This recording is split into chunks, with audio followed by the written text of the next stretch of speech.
आपको बताने वाला हूँ पाइथन के बारे में। पाइथन ओ लेवल का थर्ड पेपर है और पाइथन के बारे में हम लोग डिटेल में बात करेंगे। पाइथन का परिचय बताया जाएगा, पाइथन का आविष्कार कब कौन किया, किस सत्र में किया, पहला वर्जन कब पाइथन का आया, तो सारा डिटेल्स वीडियो में हम आपको बता। ये वीडियो आप लोगों के लिए काफी इंपॉर्टेंट है और आप लोग लास्ट तक हमारे वीडियो में बने रहे, वीडियो को स्किप ना करें, जिससे आपको पाइथन के बारे में पूरी जानकारी मिल जाए एक ही वीडियो में। तो चलिए हम स्टार्ट करते हैं कि पाइथन का आविष्कार कब कौन किया।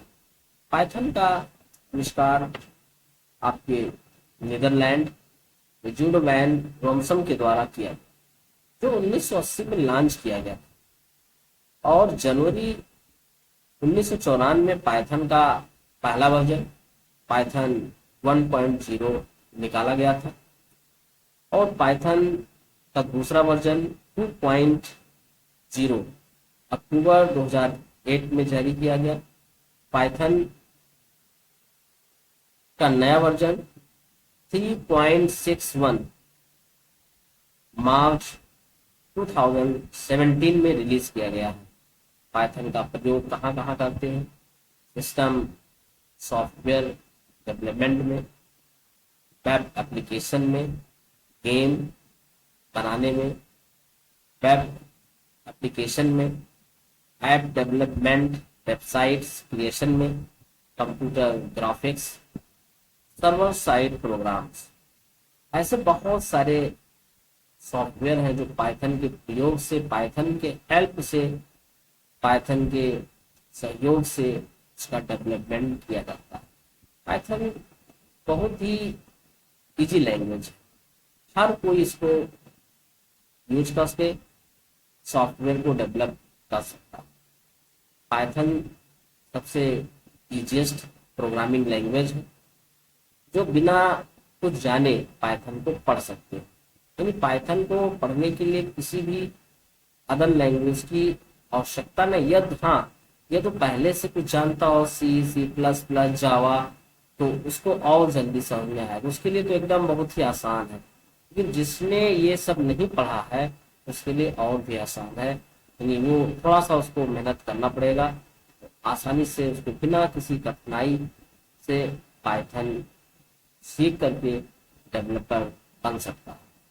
तो आइए अब हम पाइथन के बहुत सारे यूनिक फीचर्स हैं, जैसे कि सिंपल।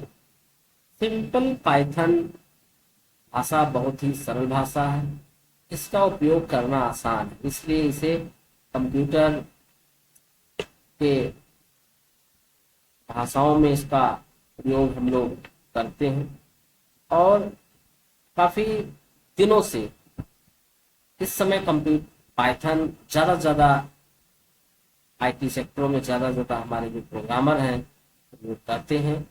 और पाइथन एक ऐसी भाषा है जिसे पढ़ना और समझना बहुत आसान।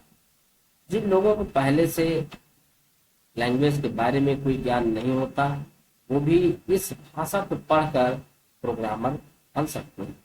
यानी थोड़ा सा मेहनत रहेगा, तो उनको पहले से कोई सी भाषा का ज्ञान है तो और अच्छा जल्दी यानी इसको एक्सेस करेंगे और डेवलप करने तैयार। सेकंड, आपके पास इंटरप्रेटेड लैंग्वेज। जिस तरह बाकी प्रोग्रामिंग लैंग्वेजेस जैसे C++, जावा को रन करने से पहले कंपाइल करना जरूरी होता है, पाइथन में उस तरह कंपाइल नहीं किया जाता है।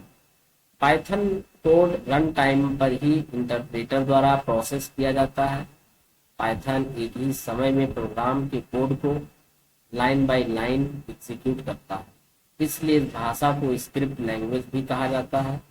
हालांकि इंटरप्रेटर होने की वजह से पाइथन दूसरे लैंग्वेज से थोड़ी स्लो होती है। पाइथन तो स्लो तो होती है लेकिन बहुत इजीली स्टेप में इसको अंडरस्टैंड कर देता है।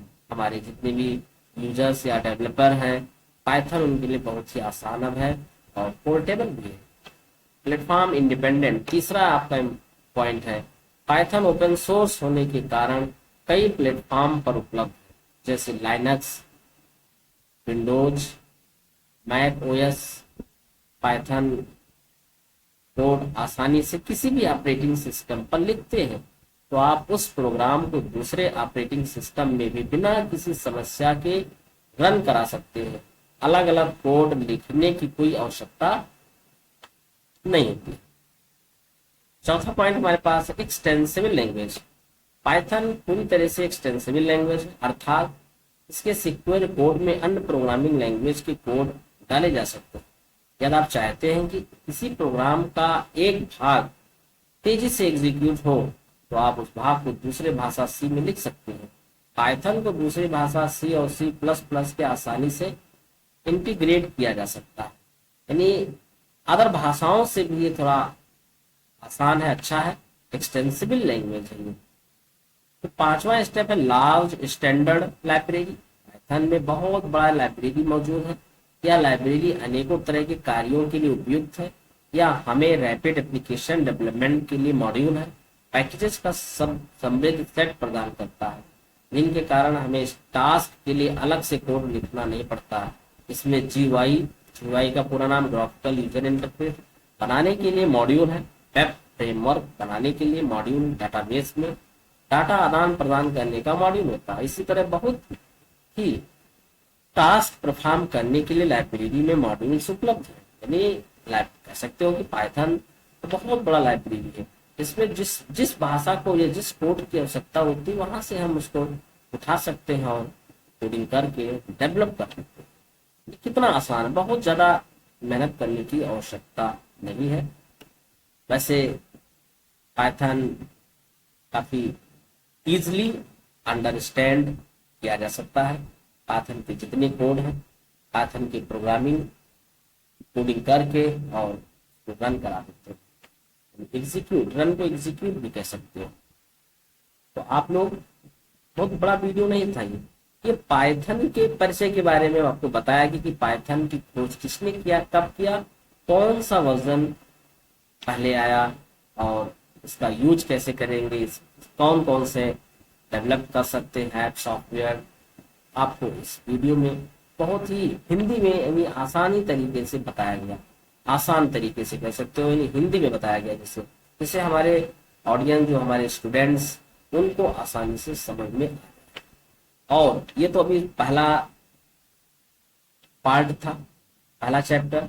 धीरे धीरे हम पूरे एक थर्ड पेपर का पूरा आपको एक एक वीडियो बना करके आपको देंगे, काफी आसान लैंग्वेज में, और जिससे लोगों को एग्जाम देने में कभी दिक्कत नहीं आएगी, आसानी से अच्छे मार्क्स पास हो सकते।